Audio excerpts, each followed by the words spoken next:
Heavy dinner करके सो गया। अब पुलिस का साथ कोई प्रॉब्लम तो नहीं हुआ? नहीं कुछ नहीं, केस वापस ले लिया है, अब सब ठीक हो जाएगा। बढ़िया। अब मैं बेकरी में बिस्तर डाला है।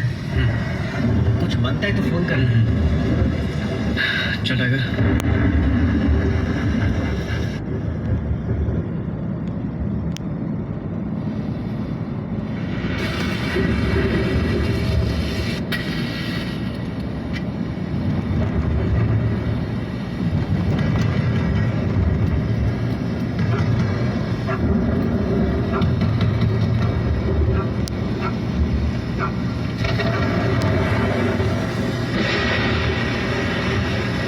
तेरा नाम जोसेफ है क्या?